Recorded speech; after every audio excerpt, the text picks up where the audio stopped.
Welcome, welcome. Come on in. Hi, everyone. Welcome. I'm so happy that you're here. You're welcome to put your name in the chat and where you're from. I recognize some of you. Hi. Some of my soul shiners are some people that I know from Asheville. Yay. Welcome, welcome. Hi. How are you, Angela? Good to see you, my dear. So go ahead and put your name in the chat where you're from. Yes, Noah, welcome. Hi, dear. How are you? Good for you guys to be here. I'm so happy that you're here to talk about such an important topic. And codependency is one of the most insidious, challenging issues that we deal with in therapy and that you may have dealt with in your life. And those of you who don't know me, hi, Erin, welcome. So glad that you're here. Those of you who don't know me, I'm Dr. Shannon South. I have my doctorate in spiritual psychology. I have a private practice in Asheville, North Carolina, and I have my degree in counseling as well. And I have been helping people recover from codependency for over 20 years. I also have had my own battle with codependency, growing up in an addictive family system, having a father who was an addict and an alcoholic, and I struggled to find my sense of self because I was always trying to help the family system stay together and try to put out all the fires around me in order to help the family survive. And that's how we get trained as codependents, right? We become this kind of managers of other people, places, and things just to survive. And so codependency is usually a very, very well taught skill. And it's a survival skill. So we're going to talk about that tonight. We're also going to talk about ways to recover from codependency, because the good news is it is recoverable. We can heal from this and we can move and find a sense of ourself. So that's why I call this the journey home to the self, because as we have a stronger, deeper relationship with ourself, a more self-loving relationship, we begin to heal and we begin to know where we stand, where our boundaries are, where to say yes, when to say no, when we're enabling and when we're actually being a healthy person in someone's life and in our own lives, and where we stop and where others begin. What's our responsibility and what's theirs? And these are super important questions when we're healing from codependency. So I'm so glad that you're here. So let's just dive on in. Feel free to answer questions. I love experiential interactivity. So ask questions. You're welcome to unmute and ask a question, and you're also welcome to put it in the chat. So I'm glad that you're here. All right. So what is codependency? It is defined as someone who cannot, this is extreme codependency, right? And I find there's a gradation of it. So sometimes we're in extreme mode and sometimes we are just a little codependent. We're not quite speaking up for what we need. We may not know where we stand somewhere, but this is the more extreme version that many of us have been at this place before. Someone who cannot function from their innate self, meaning that they revolve their life around everyone and everything else, and whose thinking and behavior is organized around another person, process, or substance. So that's why they call codependency the root addiction of all addictions. So what do I mean by that? Codependency is actually a compulsive behavior, meaning when we're being codependent, we do not feel like we can survive without it. So we're trying to help a situation or survive in a certain situation. And so we become compulsive, meaning we do it over and over again, even though it's really not helpful. It's just survival. And then they also call codependency an over-responsibility impulse gone awry. Now, what does that mean? That means we're taking responsibility for things that aren't ours. And that is serious. That's when we abandon ourselves. And what happens when we take responsibility with something that's not ours? What happens to us? Do y'all have thoughts on that? We can't control it, right? Right. We try to take control. We try to take control on it. We try to take control. Exactly. And as we try to take control of something that's not ours to take control of, we feel powerless. I heard someone describe codependency as like running up an ice hill. Do you know what I mean? You're just running and running and running and running. You're working so hard. You're working so hard. You're running and falling and running and falling. You're not getting anywhere. Why? Because it's not yours to do. You can't do it for them. And so that's another sign of codependency. If there's a place you're feeling powerless and crazy and resentful and overwhelmed, that may mean you're being codependent, right? So this over responsibility impulse gone awry. And some people call it the disease of the lost self. And this is painful because as we are taking responsibility for things that aren't ours to tend to already, we're also not taking responsibility for ourselves because we don't even know who we are. And so that's why they call it the disease of the lost self. We may have an inkling of where we are, but we're so focused on doing these other external things that we've lost ourselves or lost parts of ourselves. Another interesting thing about codependency is we can be codependent in some areas and not in other areas. Isn't that interesting? Like I've known people who are split assertiveness is what they call it, where they're super assertive and they ask for what they need and they know where they stand at work. And then when they get home, they're totally codependent. They lose that ability to stand up for themselves. They lose that ability to know where they stand, and they fall into this trap of trying to please someone else at their own detriment. And that's one way that codependency shows up. So that's why they call it the disease of the lost self. We lose parts of ourself that want expression and they don't get it, or we don't even know what they are. And, you know, some people don't even know they're being codependent because they've done it so long. They're in that soup for so long. Another way they define codependency is someone who has a low priority of their own needs and an excessive preoccupation with the needs of others. Who can relate to that one? I can. I've been in that dynamic before. When I've been in a relationship, like with my dad, for example, I used to think if I did not save my dad, my world would fall apart, right? If I did not help this relationship that I was in, my world would fall apart. You know, when I finally realized the issue was my own codependency, I was in a relationship and this person was doing some things I didn't like. And they were fine with it. They didn't care they were doing these things that I really thought were horrific. They didn't care, but I was the one having the panic attack about it. And then I thought, wait, what's going on? I'm the one falling apart. They're fine with what they're doing. I think I'm the problem because they don't seem to care. They're fine with everything they're doing. And I'm the one having all the emotion about it. What is going on? And so that's when I was like, ding, ding, ding, ding, ding.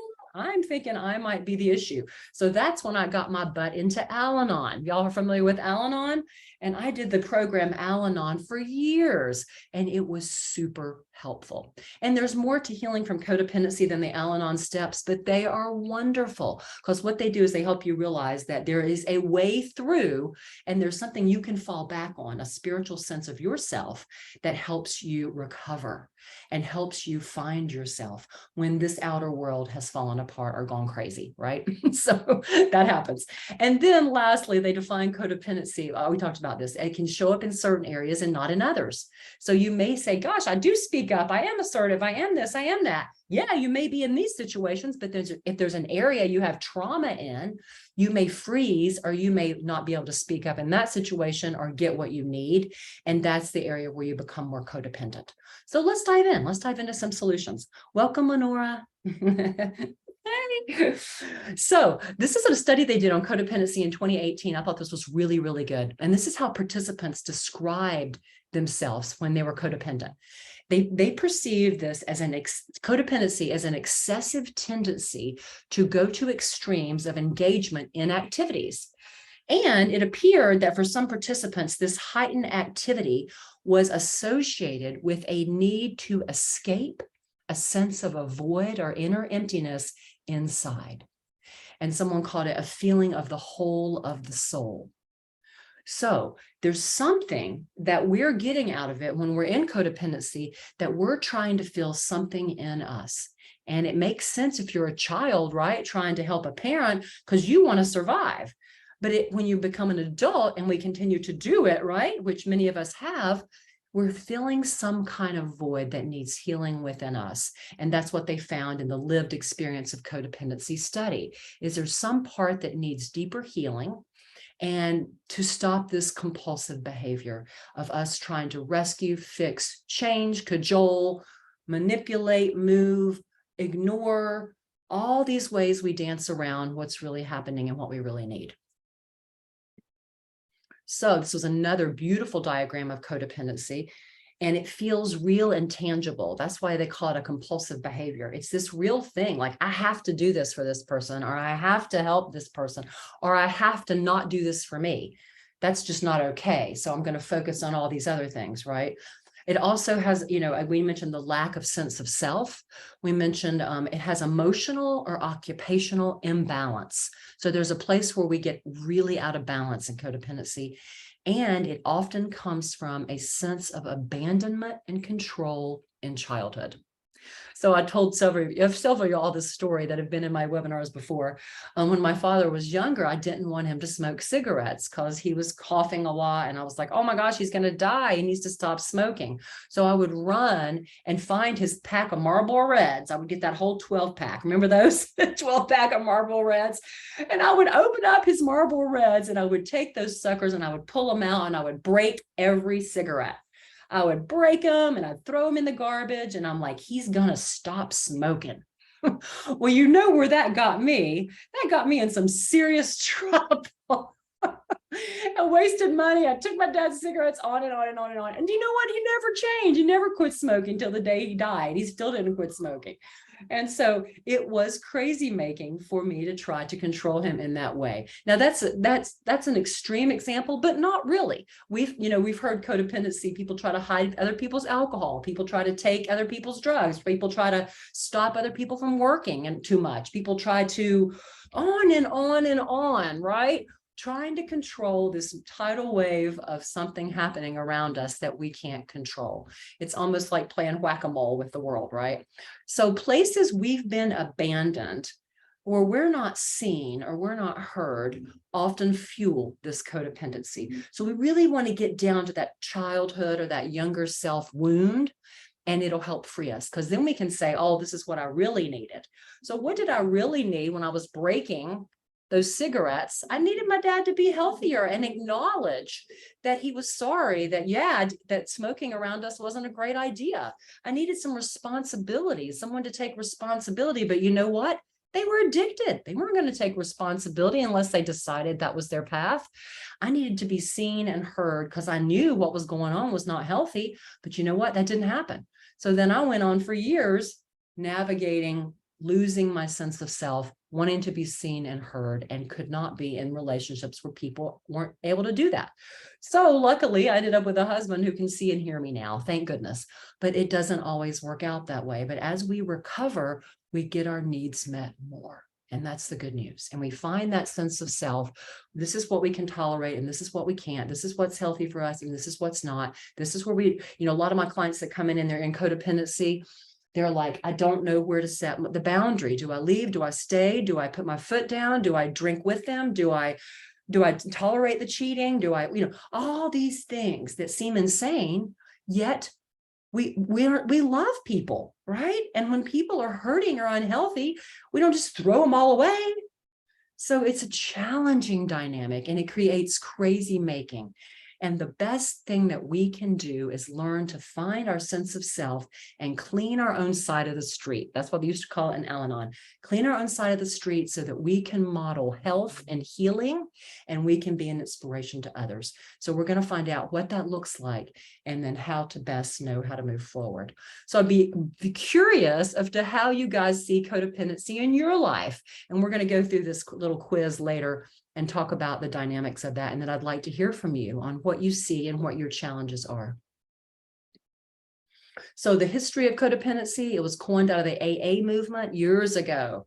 And this German psychoanalyst, Karen Horney was her name, in 1941, this is a long time ago, people started recognizing something was not quite right with this behavior. Codependency, they found, was some people had this moving toward personality style.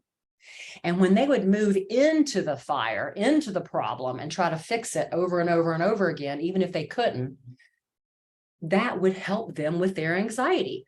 So if you think about it, when you're having anxiety and you're struggling, if you move into the problem that you maybe can't fix and try to fix it, that may be where you start to feel powerless. And that may be a sign of codependency for you.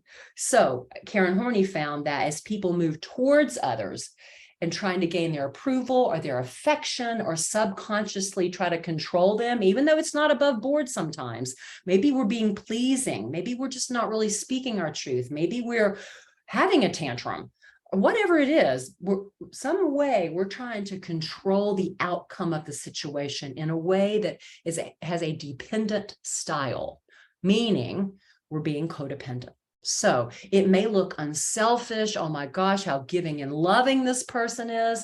It may be martyr-like, like, oh my goodness, I'll sacrifice my left arm, my right shoulder, and my legs for you, right? It may be look faithful. It may be a turn the other cheek. I'm being like Jesus even, right? It may be something that extreme, and we may justify it that way. But the truth is, and Marianne Williamson said this years ago, and I love this saying, she said, if it's not psychologically healthy, it's not spiritually healthy. Meaning, if it's not good for them or us, if we're leaning into a problem, doing things that they could be doing for themselves, it's not healthy. If this is something they could do for them, and we may say, well, oh, we'll justify it. Well, they couldn't, they can't, they couldn't, they can't. Double check yourself, check your motives, because my guess would be a lot of the things when we're operating in codependency that are happening that the other person could do for themselves. You know, I caught myself, y'all may have heard this story, those of y'all who have been with me for a while, I caught myself being codependent with my daughter. And when kids are young, of course you're codependent, right? They're dependent on you, they need you. So that's a good thing to a point. But then when they get older and they start to be able to do certain things themselves, we don't want to do for them what they can do for themselves.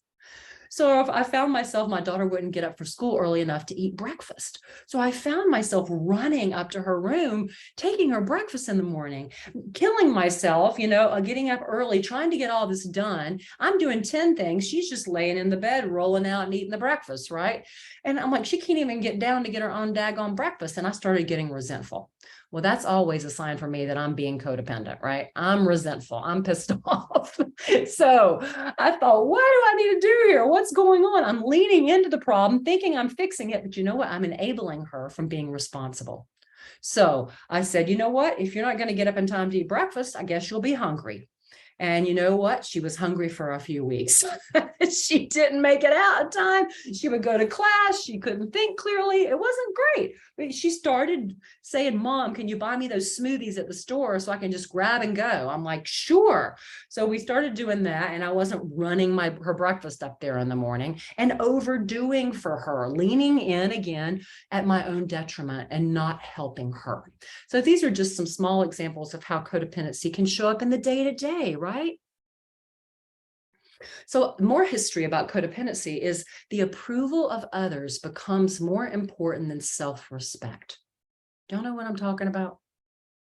When we're doing something and we're beginning to lose our own sense of self-respect, like I don't even respect myself for running up there like a nanny and, you know, waiting on this person hand and foot. That doesn't feel good to me, right? We begin to lose self-respect. And so that can be a sign of, what am I doing? And bottom line, it's not even working anyway, really. So notice if you are doing something that you feel like, I'm just losing my own sense of self-respect because I really want someone else to like me, approve of me, give me something, la, la, la, la, la. And that will be a sign that there's some self-abandonment going on inside. Al-Anon was formed in 1951, and it was to help people that were in relationships with people who had addiction. And it's a wonderful group if you've never done it. It's free and it's fabulous for helping people break out of codependency. And then the Adult Children of Alcoholics book was a huge hit. It sold 2 million copies in 1983, and it still sells tons of copies of a lot of adult children of alcoholics or a lot of adult children of dysfunctional families, separation, divorce, affairs, addictions, crazy making situations, right? Too religious, whatever. There could be lots of situations that are just extreme and not healthy. But if we grow up in these things, we tend to have more codependent behaviors. And then Robin Norwood wrote a book, Women Who Love Too Much. And this is good for men as well. So if you're a man, don't ignore this book. but it spawned tons of self-help groups over the country because it was about overgiving and finding that place where you keep giving and giving and giving and giving despite the consequences for yourself, and that addictive quality of that, and how martyristic and self-sacrificing that may look good, right? But it's creating depression and anxiety and a lack of self-care for you. So really, really good book if you haven't read it. And then Codependent No More. We know this one, maybe if you've ever studied codependency at all. Melody Beattie wrote this great book. One of the things I love about this book is in that book, she shares an example of how the subtle ways codependency gets started. And I want to share it with y'all. So let's say there is a family member who is in a dysfunctional situation. And let's say there's children in the room. And so she gives an example of where her daughter comes in. And children know things, whether you say them or not. And the daughter comes in and the mom is mad. Something's happened and the mom's really mad. And the daughter says, "Mom, what's wrong with you? You seem upset." "Oh, no, I'm not. I'm not upset. I'm fine. Everything's fine. It's okay. It's all fine. I'm good. Everything's good." Your mother doesn't want to upset the daughter. It's all fine. It's all fine, right? And the daughter feels her feelings. She knows that the mom's mad. And what happens is the daughter starts to not trust feelings, and the daughter starts to act out the anger in the house because the mother is not coming out the front door with it, not being honest, not being straightforward. And this starts to create codependency, meaning that the daughter begins to over focus on other people and look underneath their behaviors, trying to figure out how people really feel, trying to figure out how things really are, because they're not getting the truth. They're not getting the honesty. It's not being talked about. The soup of the house is, keep secrets and be quiet. And this breeds codependency. How could it not? Because we're scared when we know something, we know someone feels this way or something's going on, and people aren't telling the truth. It is a scary feeling. Now, I'm not saying the mother should have dumped all her problems on the kid. I don't mean it that way either. But it's okay to be honest and say what's really happening, because people feel and sense it when we're not anyway. And this breeds codependency. So they finally diagnosed codependency as a diagnosis, a personality disorder kind of issue in 1986. And it doesn't mean it's not healable. It just means there is a certain group of characteristics that define it. And then Codependence Anonymous started in 86. And that's a wonderful thing. It's a really great program as well. I was going to make a bad joke. I was going to say, don't go there. You may get codependent. I won't say that. Don't go to codependency. No, you mean a lot of codependence, and it's fine. Everybody's working their program, we hope, right? So why do we want to treat this, right? Well, again, it's an addiction, and it's the core addiction of all addictions. I used to work in a treatment center, and people who would come in, we couldn't even get to the relational dynamics and the self-abandonment of codependency until we cleared out some of the drug and alcohol and other addictions, workaholism and other addictions that people had. We couldn't get to that deeper codependency issue until we were able to clear out those other addictions. But why we treat it, if we don't, it causes perfectionism, over-controlling, and external focus of control, which creates more anxiety and stress for us. Manipulation, even though we may say, "Oh, I'm just being nice," we know we're being manipulative on some level. Low self-worth, unstable relationships, inability to be alone, overwhelming desire for affection and acceptance, denial of one's own needs, emptiness and boredom, dishonesty, lack of trust, bottom line, chaos. It just doesn't work. If it worked, we'd do it. We'd keep doing it. But it truly doesn't solve the issue at hand. And it just usually creates more drama and more chaos because the issue is not really getting resolved. So here's the quiz that I created along with the help of one of my virtual assistants. And these are some of the symptoms of codependency. And so you may want to just look at these if you haven't already taken this quiz. And it's if you have 5 or more of these, you have characteristics of codependency, right? So do you have difficulty making decisions? That can be a sign that you don't have a sense of yourself as clear. You don't have that gut feeling. You kind of turn that off. You've kind of gone into freeze a little bit or gone into fawn. And I want to explain what fawn and freeze are. Fawn is like that sense of I want to please other people to keep myself safe. And that's actually really smart when we're in an unsafe situation or when we're in trauma. But if we continue that behavior, we fawn, please, freeze, then we can't truly know what we feel and we can't act on it. And that's a scary place to be. So have difficulty making decisions is one symptom. Judge what you think or say or do harshly because you don't believe you're good enough, right? Like if you're not heard or seen when things are going crazy, it makes you think, well, it must be me, right? Value others' opinions as being valuable over your own. And that can be dysfunctional. That can be very unhealthy. Not seeing ourselves as valuable and worth loving. That can be another sign of codependency. And that's a shame-based symptom when we have shame. Seeking attention and validation from others. Another thing that we all need attention and validation. I don't mean that's a bad thing, but when we're doing that and not able to sense our own sense of self and say, like I love that book by Michelle Obama. She wrote in her book, I think it was her book on becoming. She said that one of her friends told a story about how you look in the mirror and said, hey, good job, buddy. Right? Like you want to be able to have a sense of yourself. You see yourself in a healthy way.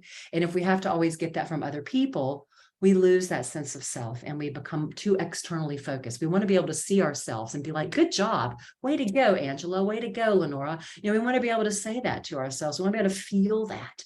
And that's really, really important. Having difficulty admitting mistakes can be another sign of codependency. Have difficulty beginning tasks and finishing them.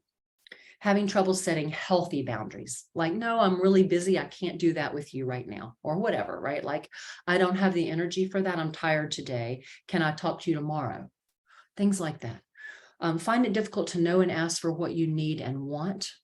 And that's a big one. What do you really need? What do you really want? We're going to talk about some of those deeper needs a little bit later. Freely offering advice without being asked. How many times have you done that? I'm sure I have.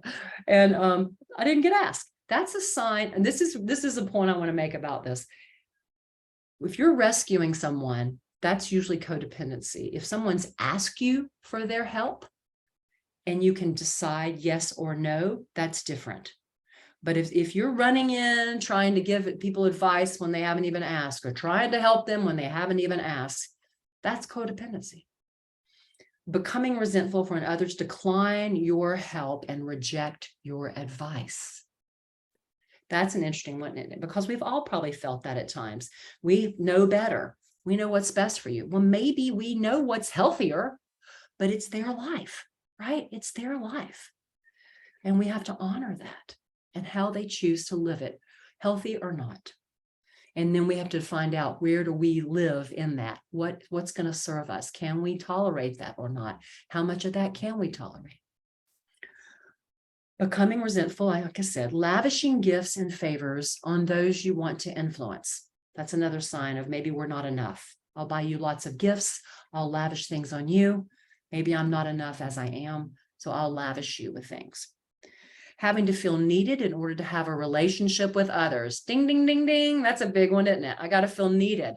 So I got to get in a situation where I'm really needed instead of being with myself in a healthy way. Accepting sexual attention when you really just want love. You just want to feel love. You just want to have closeness, but you think, well, I'll please them and give them that. Maybe that will help and make things better, right? And you don't really want to do it. That's a sign of codependency, right?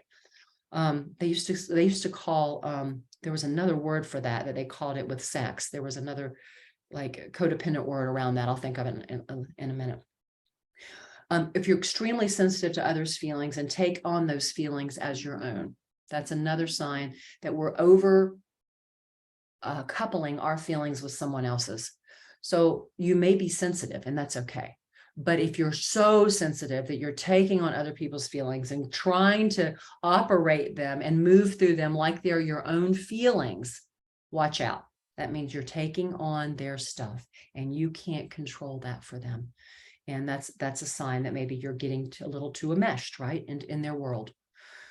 Putting aside your own interest in order to do what others want too often, are extremely loyal and stay in harmful situations too long.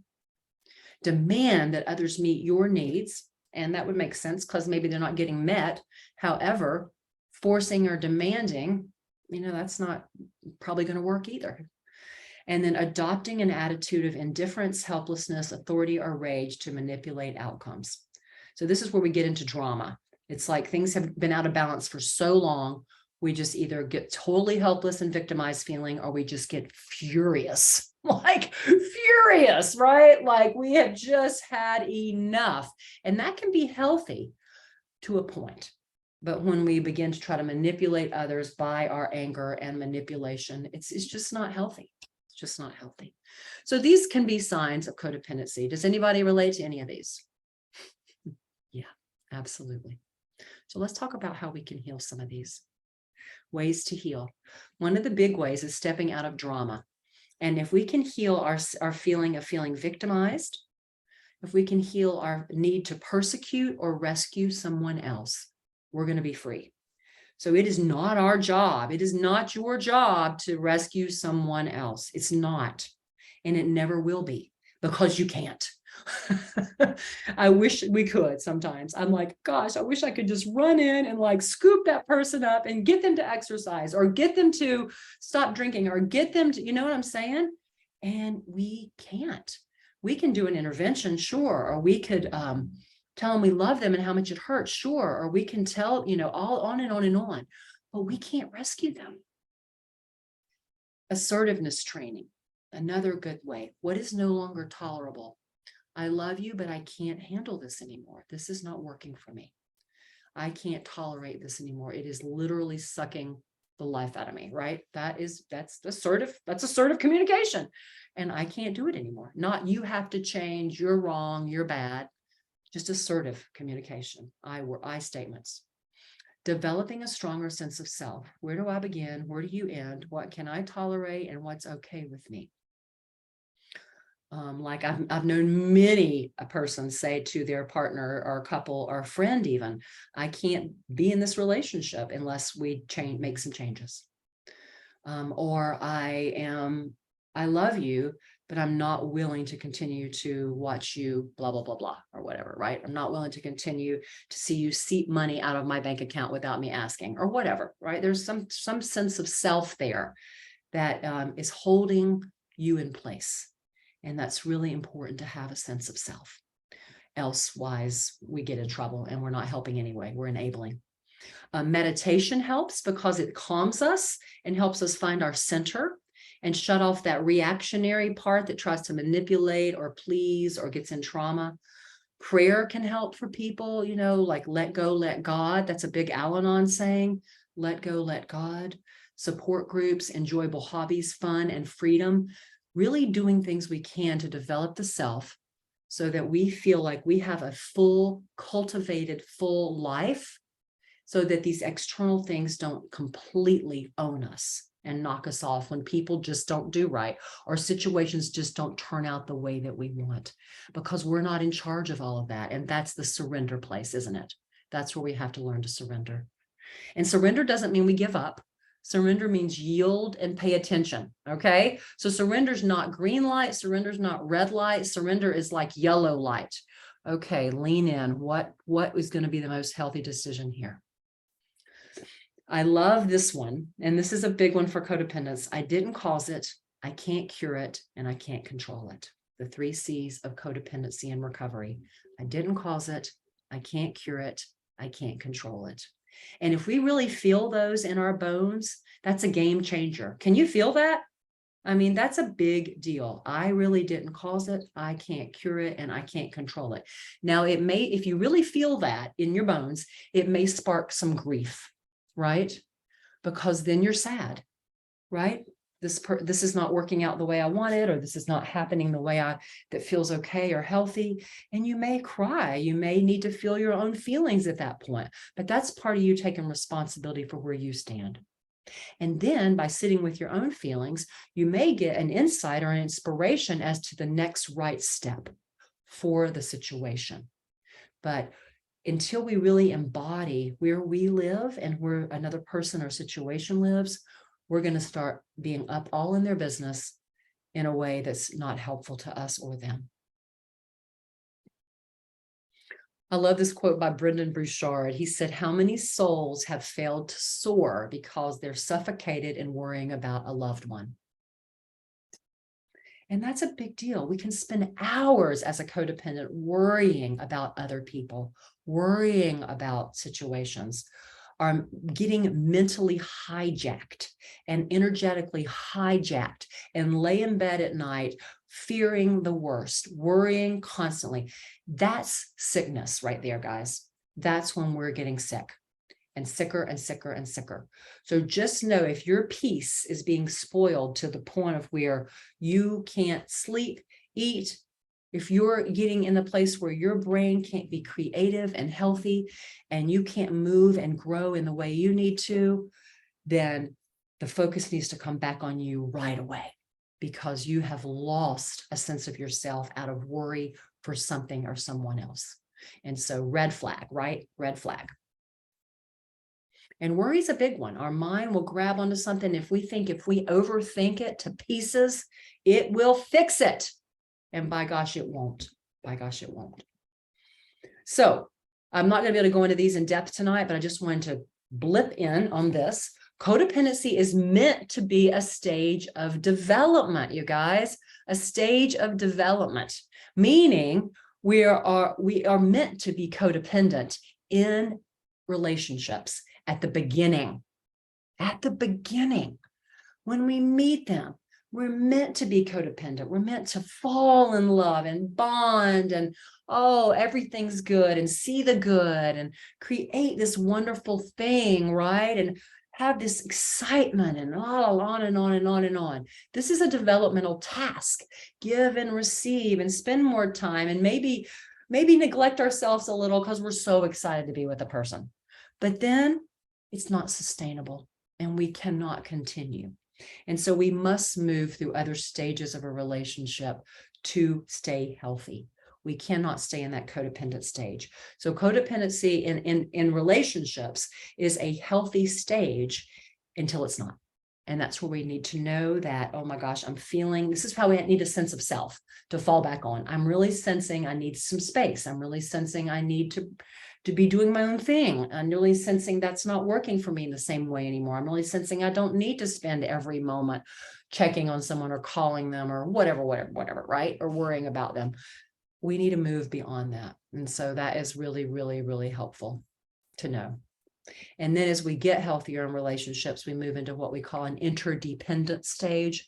It's where you have two healthy people engaging in a relationship. No one's being codependent. No one's being counter-dependent. When you're pushing someone away and reacting, you're just being two healthy people. Imagine that.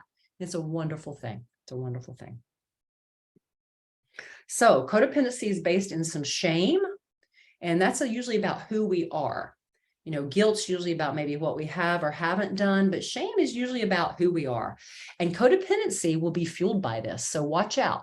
You will say, I have to tolerate this, or I have to stay in this, or I have to keep doing this, or I have to stay in this job that I hate, or I have to, I can't, because I don't deserve any better. I deserve to be punished anyway because I suck. That's shame, right? And so it keeps you down. It keeps you in a codependent dynamic and tolerating situations, people, dynamics, things that are just not serving you anymore. And so it keeps you from exposing yourselves appropriately and getting your needs met that you deserve to have met. You deserve to have your needs met. And so when we live in a codependent veil and we don't know that, we feel like we deserve to be punished. So no wonder we keep going back for more, because we don't really have the self-respect or the understanding of how valuable we really are. So if you get anything out of tonight, I want you to know you are so valuable. You deserve to have your needs met on a deep core level. And that means from yourself, as well as to be able to ask others and them to be able to show up for you in a healthy way. Not all the time, but a lot of the time, all right? So how would shame fuel codependency? I kind of just said it, but do you have any thoughts on that? I'm happy to hear them. You're welcome to speak out or put it in the chat. How would you thinking you're not worth something better fuel this dynamic?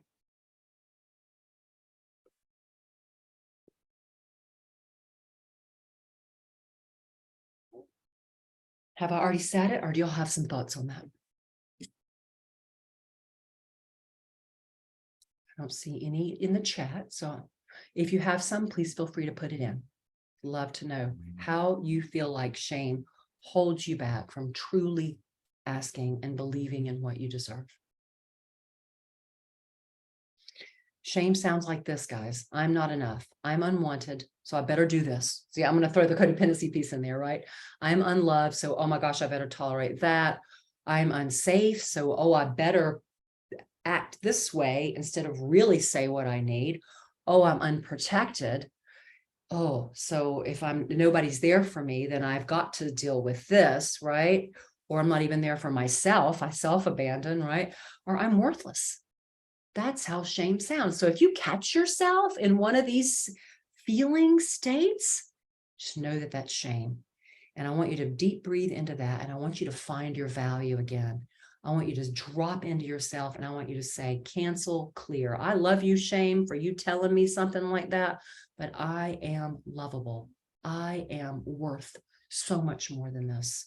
And this is not okay. This hurts. This doesn't feel good. This makes me feel powerless. This is causing me to feel crazy and resentful.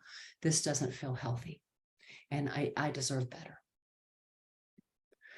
What about fear? Fear is another thing that keeps codependency intact, right? I love that quote by Joseph Campbell. The cave you fear to enter holds the treasure that you seek. So what does that mean? We got to face our fears. And as we face our fears with support, we break free from them and we find our courage. We find our courage.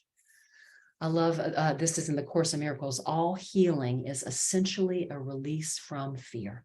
Isn't that beautiful? A release from fear. When we are being brave and believing in ourselves, we are moving beyond fear. And we are taking our lives and we're taking charge again of the things we can control. And we're asking for excellence from ourselves. And that's the one area we can do something about, right? We can ask for excellence from ourselves. Why not? It's one life here. We might as well enjoy it, right? Might as well have an excellent life. So, you may have heard fear defined as forget everything and run. Like you don't want to deal with it. You just face everything and rise. Right? I love that one. Or there's some more. F everything, right? Right. Or false evidence acting real. That's another one, right? So how would this fuel codependency? How would fear keep that locked in? How would it keep it locked in? What do you think?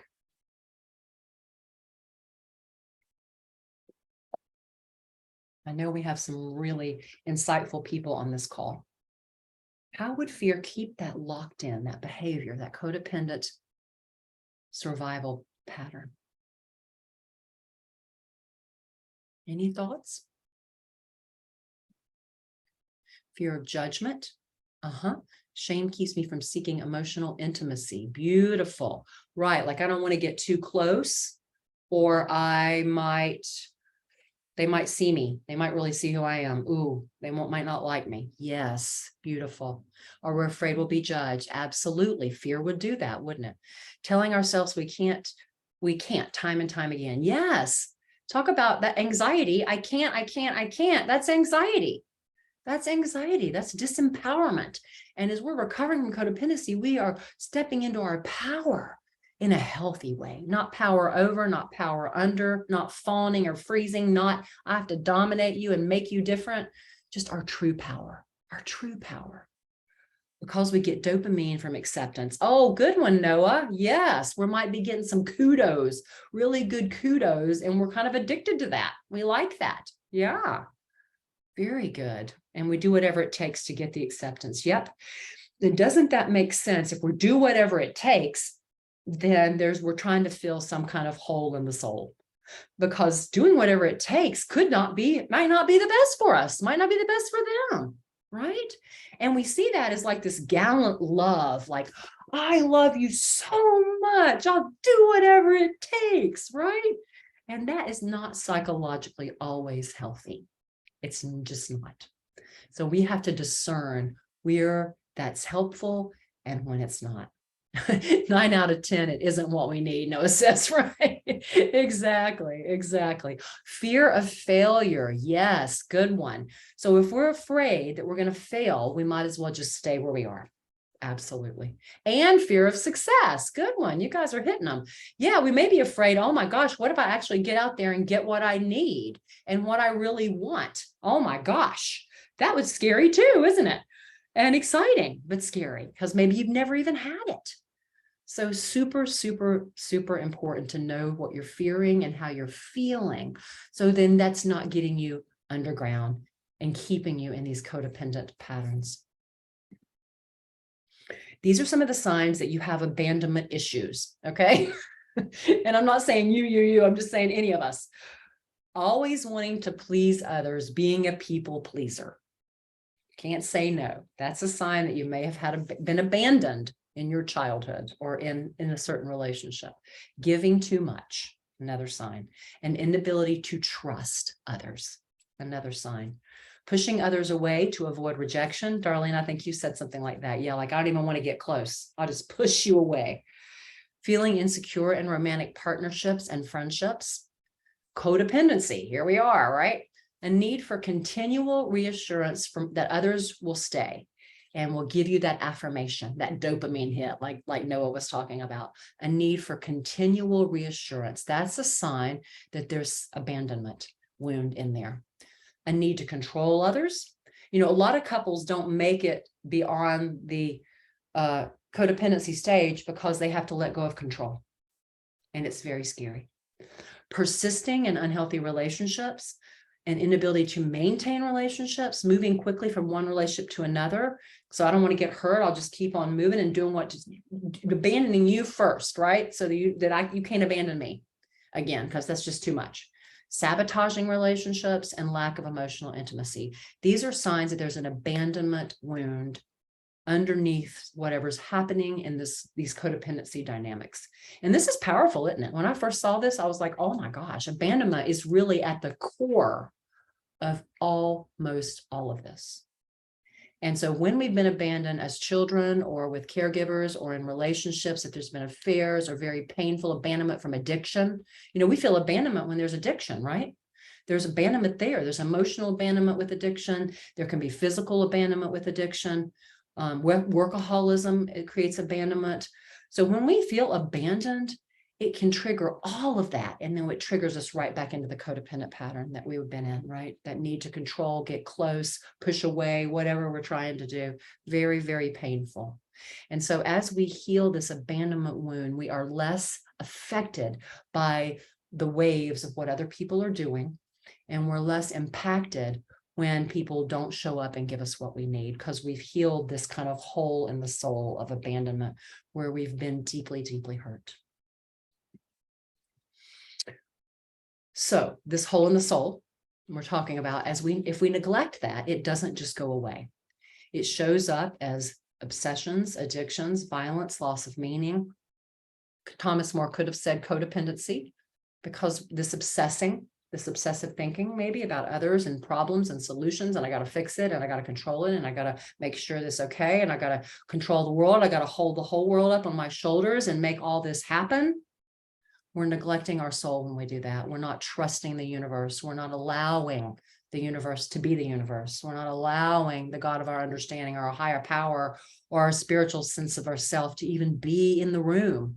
And we're not caring for our soul. So what do I mean by soul? When I say soul, I mean the deepest, most precious, wisest, loving part of us. And it is our job to care for it. It is your job to care for your soul, and it will care for you. And it's that part of you that nudges you. This doesn't feel good. This is not okay. You deserve better. You know, my grandmother used to say to me, don't settle, Shannon, don't settle. And she loved me. And I appreciated that advice, because when she said, don't settle, it reminded me that that love is important, and that when something continues to tread on that and lose respect, and I'm not caring for me, and I'm not knowing my dreams are important, and I'm not knowing my feelings are important, and I'm not knowing my needs are important, I'm neglecting my soul, my own soul. And so as we neglect our own soul, we lose meaning. we get depressed, we feel disconnected, we get obsessive, overthink, and we just get sicker and sicker. And we may begin to have more addictions in our lives: shopping, internet, phone, alcohol, drugs, people, whatever. So the good news is, how do you love yourself, and what helps you feel like you are honoring your soul, like you are really tapping in and caring and cultivating for that aspect of you that wants to be creative and grow and get your needs met and speak out and advocate for you and love the situations that you're in. What works for you guys? Give me some ideas on what really helps you cultivate and care for you. How do you know you're caring for that sense of you? Can you give me some ideas?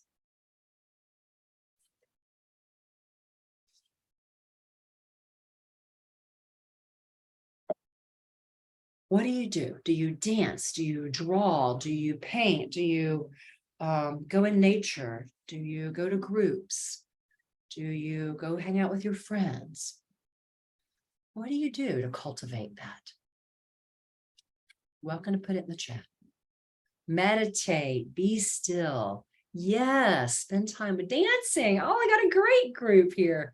Go to the woods, dance in nature. Perfect, Aaron, I love that. I just went down to see my daughter. She's got in school at Chapel Hill, and they actually do this. I couldn't believe they were doing this. They actually streak through campus. Can you believe that people still streak on campus? I was like, what? They actually, after a certain game wins or after, like, before exams, they actually streak through campus. Oh my gosh. Gardening, hiking, spend time with my cat, kiss my dog. Oh, I love that. Yeah, no. Can you believe that streaking thing? I can't even believe that's still happening, but I think it's hysterical. Can't you see a bunch of college students streaking? They're probably having the time of their lives. So whatever it takes for us to cultivate that sense of freedom and creativity and self-love, we've got to tune into that and give that our love and attention, because it's so important for us to recover from this codependency. You did, says, I did in Germany in the 90s. Good for you, Noah. That's awesome. So self-discovery, the question is not, do others love me? That's not the question. Question is, do I love myself? Question is not, how can I avoid failing?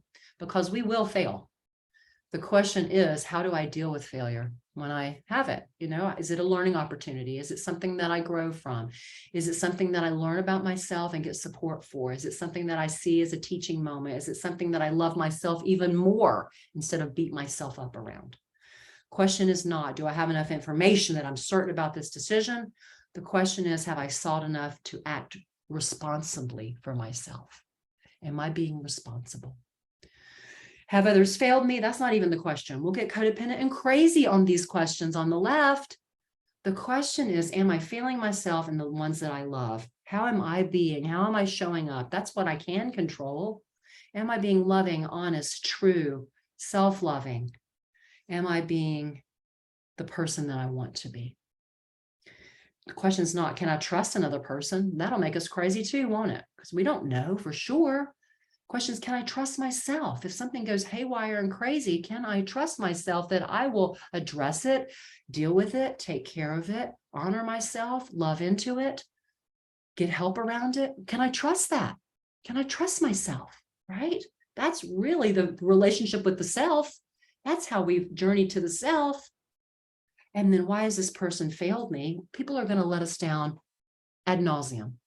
That's just how it is. Al-Anon used to say, people just don't do right. Situations will let us down. It just happens. There's no way around it.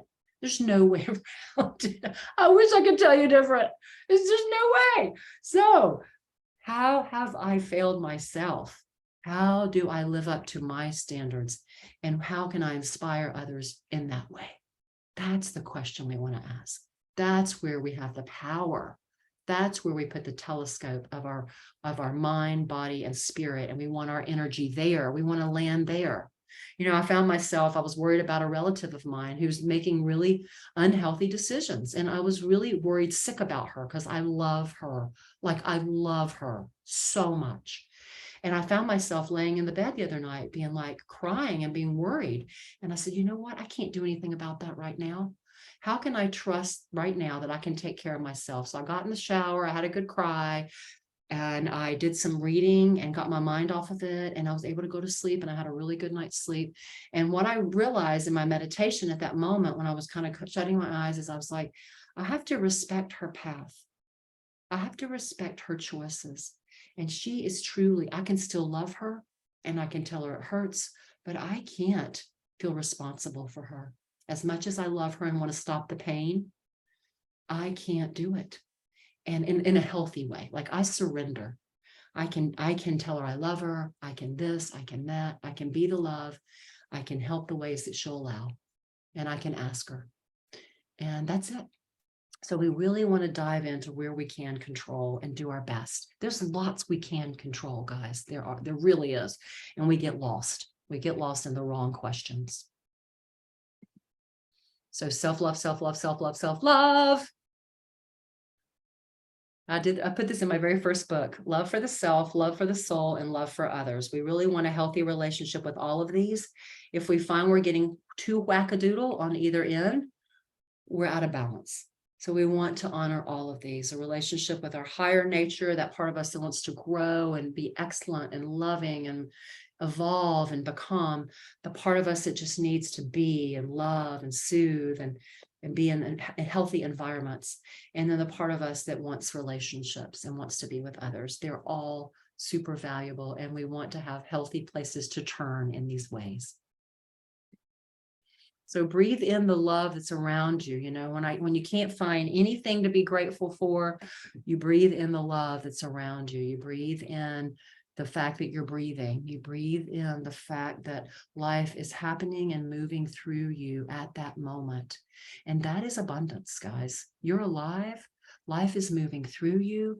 Life is moving for you. It's working to support you. And that's abundance. And so as we allow, align, and let go more and more, we will find that rhythm that gets us out of codependency. So I'd love to do a short little drop-in meditation. Allow, align, let go. And I want you to just drop into yourself a little more deeply tonight. And I just want you to take something that maybe that feels painful or intolerable, or maybe a way that you feel like you're needing to over worry or over manage something. And I want you to just drop that tonight, right down into the ground. We're just going to do a breathing around that, okay? Because I want to free you. I want you to be free from this. And I'd tell you to keep doing it if it worked, but it doesn't. So remember, you can't control it. You can't change it. You didn't cause it. Your job is to be the love. Your job is to be with you. Your job is to allow yourself to feel the rhythms of life moving with you and develop a relationship with the rhythm of life in you. Okay? So let's feel that. Let's experience that right now. So if you're willing, go ahead and close your eyes. Just want you to drop into yourself.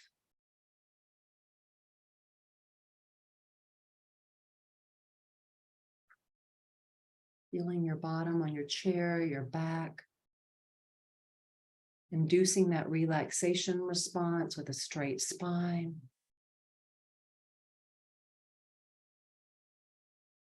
Thanking yourself for feeling valuable enough to continue to heal and grow. Congratulations. Good for you. I know you've made some tough decisions to be where you are, some brave decisions, some courageous decisions to love yourself. And way to go. I want you to give yourself credit for the self-loving decisions you have made up until this point.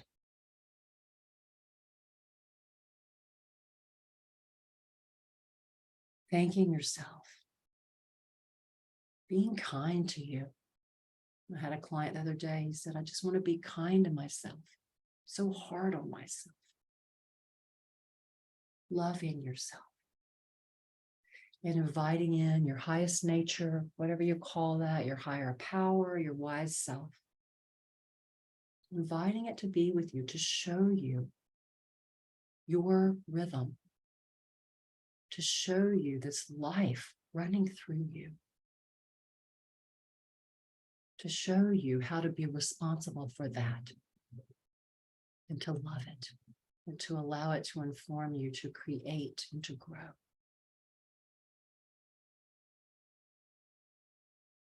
So I want you to breathe in this wonderful life force in your body, breathing it in. And I want you to imagine that any of that old overgiving, overdoing, fawning, freezing, codependent, whatever, hard on you stuff, I want you to imagine you could breathe that right down into the ground below you. The earth can handle it, breathing it in.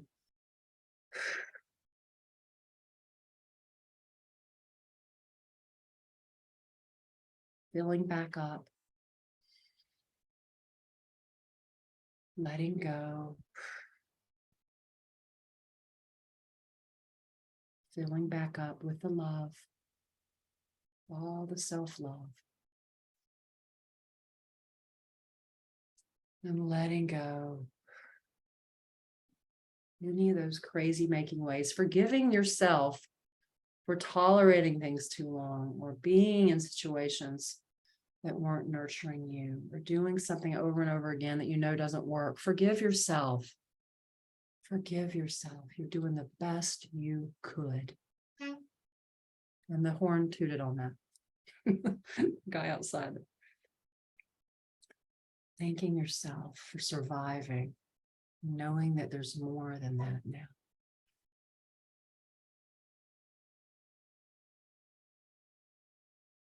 And then I want you to imagine there's like a geyser, like a waterfall coming up from the base of your spine, all the way up through the top of your head, breathing it in, beautiful light and love. Clearing out anything that doesn't serve you.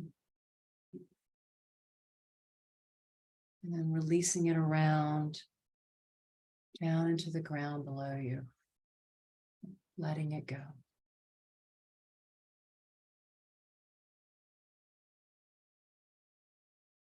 Breathing in the love. Breathing out the fear.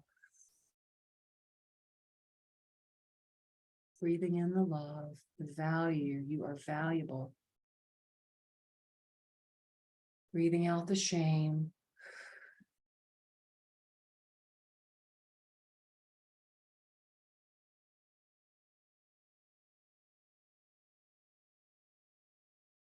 And if there's any pocket of shame or fear or a sense of emptiness or unworthiness in your body, I just want you to notice where that is right now.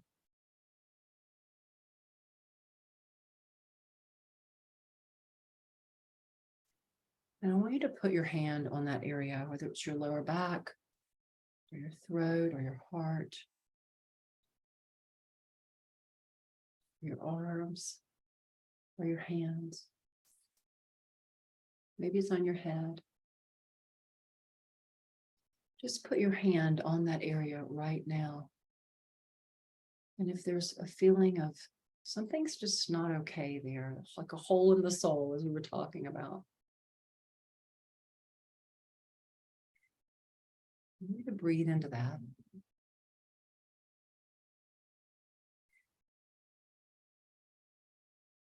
And just inviting in your higher nature to be with you, to help you with that feeling, that pain.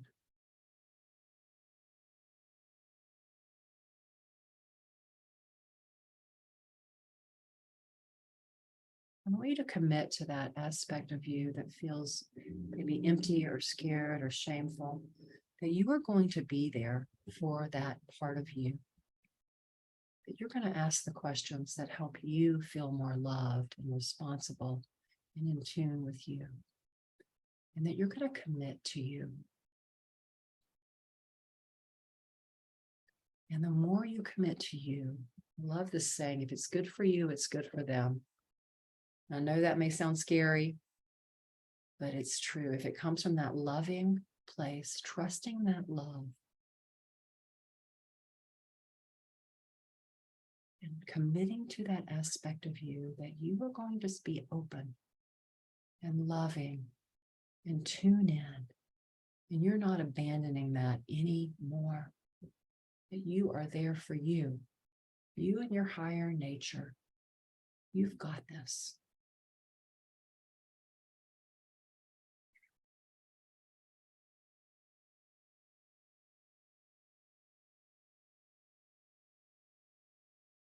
Beautiful. Filling up that hole. I want you to breathe like you have a sphere of light around you, breathing out. And then breathing in. And filling up the sphere of light around you with your breath, breathing in. Breathing out. And breathing in.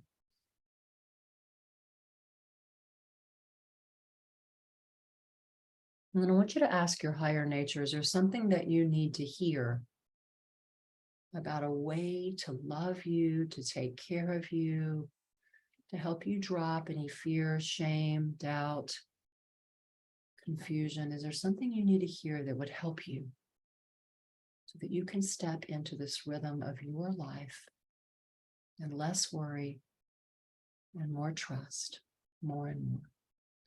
What is it that your higher nature wants you to know?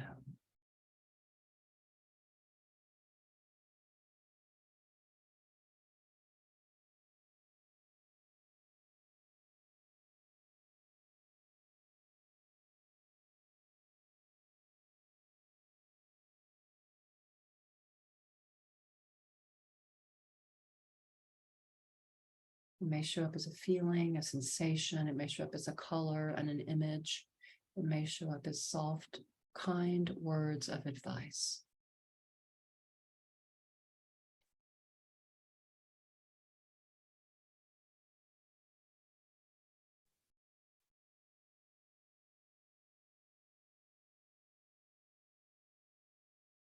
Just taking note, noticing what that is that your higher nature wants you to sense, feel, see, or know about you.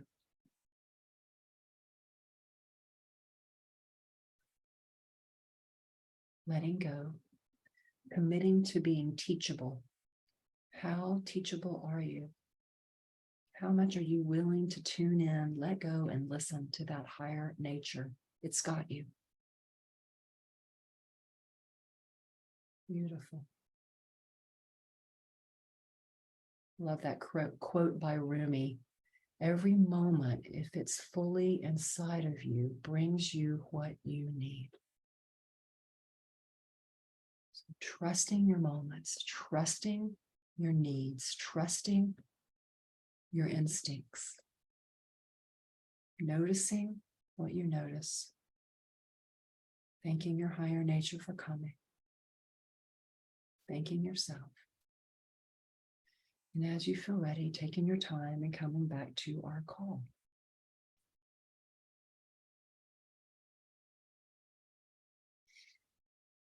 Beautiful, guys. So we got about 5 more minutes, maybe 7, 8 more minutes. I want to run through this just one little checklist of healing points, and then I would love to take any questions or comments. So feel free to put those in the chat. Those of you who are in Soulshine, you have this meditation, I am loved, loving, and loved. Wonderful meditation to help with codependency. So if you're in Soulshine, go back and reuse that. And I'll tell those of you who aren't in Soulshine about it as well at the end. Self-love language, valuing yourself. Until you value yourself, you won't value your time. Until you value your time, you won't do anything with it. That's what Scott Peck said. Self-respect tracks our choices. Every time we act in harmony with our authentic self, we earn respect. It's that simple. Every choice matters. You've been criticizing yourself for years and it hasn't worked. Try approving of yourself and see what happens. The reward for conformity is that everyone likes you but yourself. And I love this when people are like stained glass windows, they shine when the sun's out, but when the the pressure sets in, the true beauty is revealed in the light within. Elizabeth Kubler-Ross said that. When I love myself enough, I began leaving whatever wasn't healthy. This meant people, jobs, my own beliefs and habits, anything that kept me small. My judgment called it disloyal. Now I see it was self-loving. And then the last one, Oscar Wilde, to love oneself is the beginning of a lifelong romance. You've always got you and your higher nature. And we need people. I'm not saying that, but we also want healthy dynamics. So some of the ways I help clients with this, I use a process called the inner counselor, meditation and mindfulness. I help people with inner alignment, lining up our levels of consciousness, prayer and mantra, ritual, 12-step programs, mind, body, spirit practices, and energy psychology. I don't know if y'all know who Bruce Lipton is, but he's an epigeneticist. And I love what he says about energy psychology, which is really what spiritual psychology is. But he says it's super learning is what he calls it, meaning it's super learning. It takes all of you and helps you rewire and relearn new patterns. So if you haven't experienced spiritual psychology or energy psychology, I would highly recommend it. I do it with clients all the time, and I find it to be super fast, effective, and very, very valuable in healing patterns. Other helpers to help us come back home to ourselves, our beliefs and attitudes, our emotions, honoring them, our body sensations like we just did, honoring we're in the body, our energy body, breathing into that sphere around us, noticing memories that may come up and honoring those. What are we tolerating? Stepping out of drama, and stop rescuing. Stop rescuing, doing what people don't ask you to do. And then if they ask you, you get to decide. All right. I won't have time to go into this tonight, but codependency, as we heal, we also step into our power, meaning our ability to produce the results and the things that we want in our life. So we have more control over our own nature. And that's super healthy versus losing control by trying to control things that we can't. And then the serenity prayer, God grant me the serenity to accept the people I cannot change, the courage to change the one I can, and the wisdom to know that it's me. So that's a good version of that. So Melody Beatty says, if we weren't trying to control whether a person liked us or his or her reaction or they or them, what would we do differently? If we weren't trying to control the course of a relationship, what would we do differently? If we weren't trying to control another person's behavior, how would we think, feel, speak, and behave? What haven't we been letting ourselves do, hoping if by denying ourselves, we would influence a particular situation or person? Are there some things we've been doing that we'd stop? How would we treat ourselves differently? Would we let ourselves enjoy life more and feel better now? Would we stop feeling so bad? Us feeling good is not a slap in the face to someone who's not. It's actually a help. They used to say it, don't lie down in the hospital bed with them. You're more help when you're in a healthy place, right? How would we treat ourselves better? If we weren't trying to control, what would we do differently? Make a list and do it.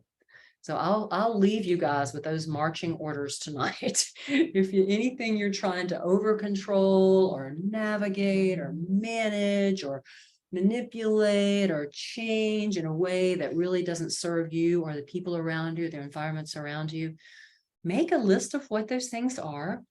And then notice if you were to let those go, like really create a God box, right?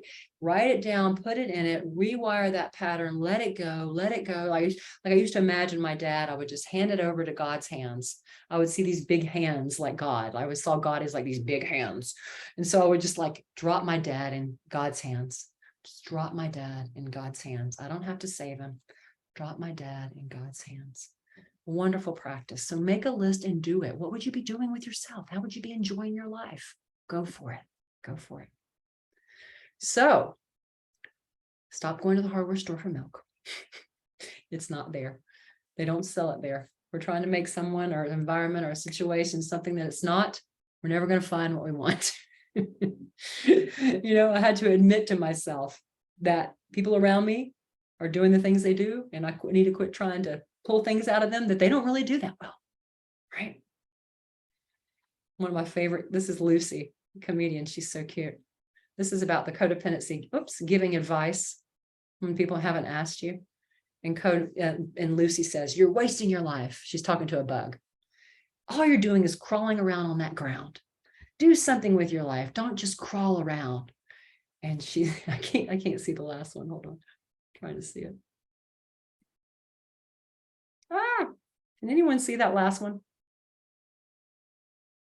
Bugs never take good advice, I think is what it says. Bugs never take good advice. So, the more we try to make a red rug, a blue rug, the more we try to make a whatever, it makes us crazy. And so that's where we get in that codependent pattern. And it's so much more peaceful the other way. It really is. It doesn't mean we won't have feelings and grief and all that. Those are all just normal, but that we really feel more powerful and more in tune with ourselves and the rhythm of the universe, the sun and the moon and life in us, just life in us. All right, y'all are welcome to look this one up. It's called Letting Go. It's from NAMI, Family to Family Educational Programs. It's beautiful. It just is about letting go. Does not mean to stop caring. It means I can't do it for someone else. It's not to cut, I'll just go ahead and read it. It's not to cut myself off. It's realizing I can't control another. It's to allow someone to learn from natural consequences. It's to recognize when the outcome's not in my hands. It's not to care for, but to care about. Not to fix, but to be supportive. Not to judge, but to allow another to be human. Not to expect miracles, but to take each day as it comes and cherish myself in the process. Not to criticize or regulate anyone, but to try to become what I dream I can become. Not to regret the past, but to grow and live for the future, and to fear less and love more. So my wish for you is you guys can let go and trust the rhythms of your life, and that you can develop and move into the person that you want to become and have the supports that you need to do that inside as well as around you. All right. So out of the mouth of babes, my daughter said to a client of mine one time, we were doing EMDR, and the client looked at me and said, Dr. South, what should I do? And my daughter was sitting in the corner. She was sick that day. And she said, just let go. I thought that was beautiful. So I made a slide out of it. She was about that age. I think she was about that young. It's very, very sweet. So anything that's really in your way, learn how to let go. If you don't know how to let go, I created a free quiz called your 7 Subconscious Survival Traps that gives you ideas on where you get stuck and some ways to let go. You're welcome to take this quiz and find out those places you've gotten stuck. So that's 7survivaltraps.com. I would highly recommend you take that if you haven't. I know some of you on here have taken this quiz, but I give it to most of my clients, and it is super, super helpful. And you'll get a free ebook and some other things with it if you haven't taken those.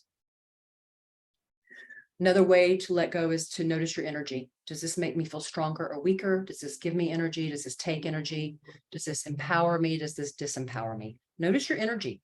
It doesn't lie. They used to say energy doesn't lie. Thoughts and feelings may be whatever they are, but energy doesn't lie. And then another quote, my Melody Beatty. I've packed it in. I know we're out of time. I used to spend so much time reacting and responding to everyone else that my life had no direction. Other people's lives, problems, and wants set the course for my life. Once I realized it was okay for me to, I can't see the underneath that, I identified what I wanted, remarkable things began to take place in my life. So being self-loving is not selfish. It's actually best for everyone. One time I said to one of my best friends, if it's good for you, it's good for him. And she was like, are you serious? That can't be. So I don't fall into overgiving. I know we're out of time. If you'd like to stay on and hear more about Soul Shine, this is a program that I've created.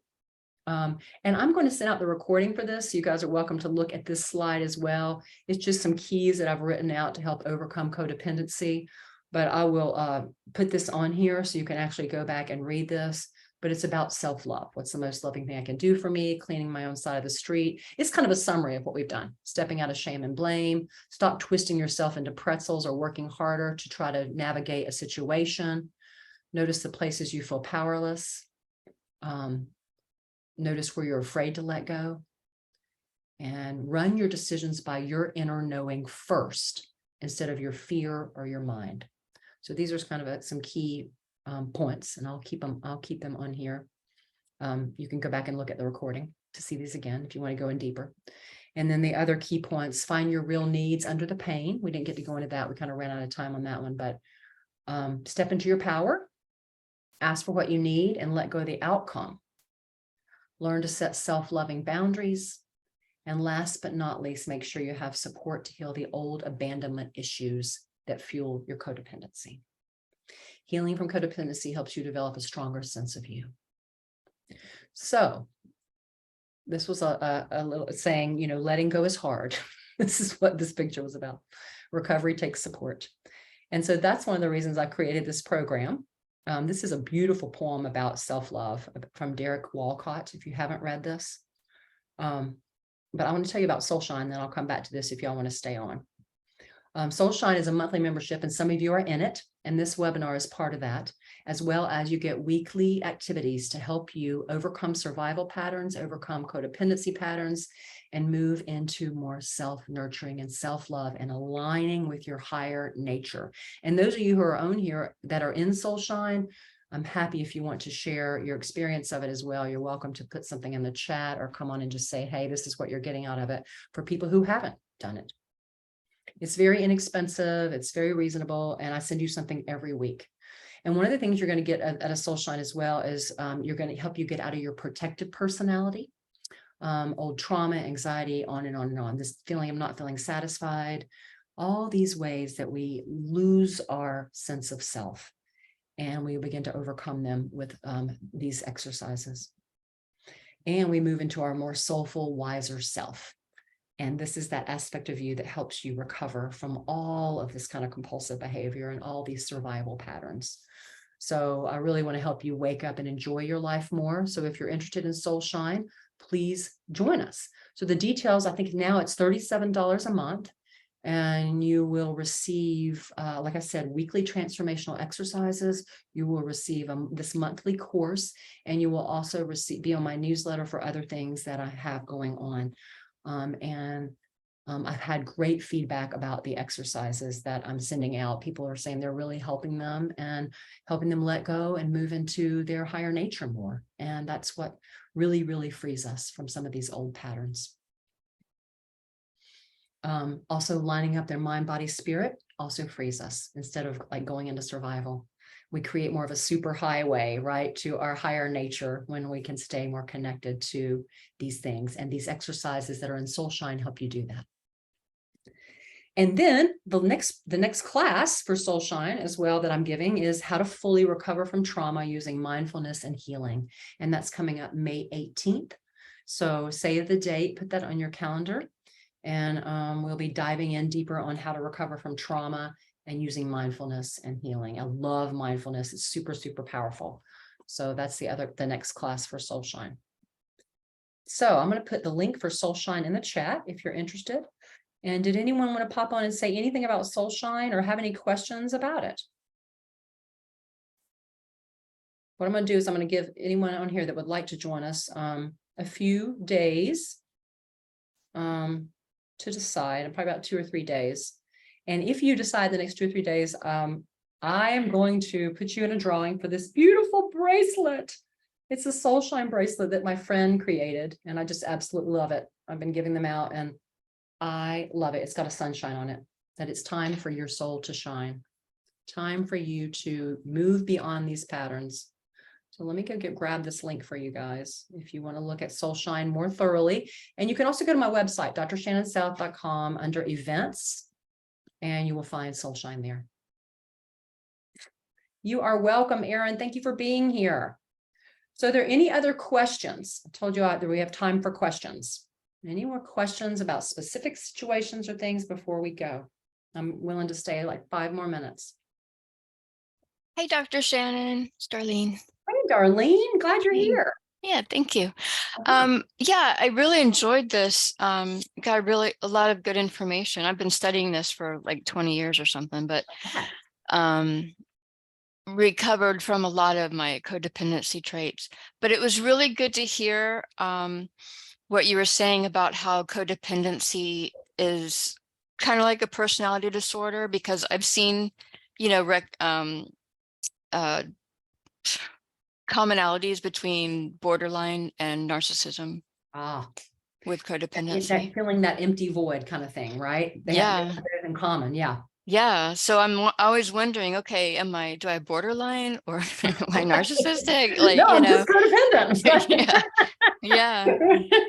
Right, right. And I'm not laughing like it's not Yeah. serious. Yeah. It's I good to know. know, isn't it? Yeah. It is. I'm very relieved. Uh-huh. So that's what I'm Yeah, saying. Thank you so much for yeah, this you're welcome. information. Absolutely. I'm happy that you're here. Thank you for sharing those connections. Yeah, Mm. absolutely. People can be misdiagnosed a lot. Absolutely. Even old trauma can create Hmm. codependency, as we know, right? So if that's Hmm. not healed, then we get lost in maybe, am I this, am I that? What's wrong with you? You're bipolar, you got this, you got whatever, right? And Hmm. it doesn't have Yeah, to be any of that. exactly. Exactly. But it's so common. So many of my clients have codependency. It's Yep. a very common issue I work with. It is a pervasive, accepted addiction. Yes, It's very true. actually fed in certain religious groups and Hmm. situations, and even in counseling. Yes, very No, true. like, gosh, how better, the nicer we are, the more giving we are, the better we are. I mean, all that is, there's just a lot of messaging around it that's very Yeah. unhealthy. Yes. And women are encouraged, Oh, especially, right? absolutely. Yeah. Yeah. It's our Yeah, job to take care of everyone. that's right. You better be pleasing and lovely. Yeah. Forget that, right? Right. Yeah. Did you have any other thoughts or questions? No, not right now. Great. Thank That's you what I for have. speaking up. Sure. Anybody else? Thoughts, questions?